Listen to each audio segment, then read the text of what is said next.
Let me ask you about this thing. They're starting to fire people over at Fox because they're just trying to double dip. They're trying to go both ways now. Newt and Santorum are clearly running right now. Clarence, I think anybody else on the list ready to jump in? I don't think Newt's a factor. How many times has he been married? I mean, I just think this whole experience we've had with Newt, you can't just wipe the board clean and say, that wasn't me that got kicked out of the speakership for totally embarrassing the country with ethics in his personal life. I mean, how can he walk back in and say that wasn't me? Well, this is Newt's time to run, though. I mean, the party's base is fired up. He's always been probably the leading fundraiser out there, at least before Sarah Palin came along. He has a good shot at winning the nomination. Winning the general is a whole different matter. But he looks like a car bomber.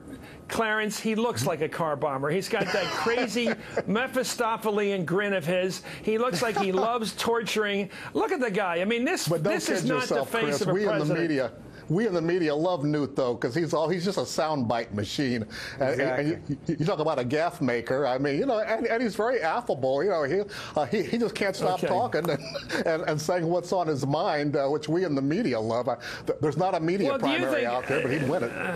Look, Sam, do you think this guy's his presentation is a little too Mephistophelian, a little too frightening for people to be a presidential candidate? Don't you have to sort of like the guy first before you vote for him? Just a thought. Yeah, I mean, listen, it could theoretically, I can see a path for it to work in the conservative-based primary. He's loved at the CPAC conventions. He comes in with the Eye of the Tiger theme music blaring, and he walks through the crowd, and people eat it up, and he's a great showman.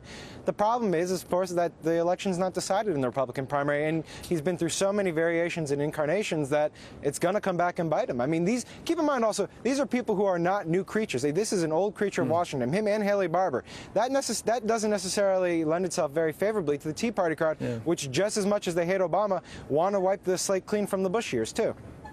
You know, this car bomber reference is very clear to me. I had this notion of a guy, it's obviously not a car bomber, but this guy that's kind of like, he loves the attack. He gets a thrill, Clarence, out of going for the opponent's midsection and hitting him so hard and getting delight in the attack itself. Is that a winning proposition for a presidential candidate? Clarence, last word, yes or no? Well, he was an attack dog before attack dogs became cool with the Tea Party. I think, again, I don't think that helps him in the general so much. But as far as the primary goes, when you're trying to get out ahead of the pack, it could help him. Got to go. Clarence Pace, thank you always. Thank you, Sam Stein. When we return, let me finish with Mike Huckabee and that dangerous chorus of birthers on the right spreading lies about the president. You're watching Hardball, only on MSNBC.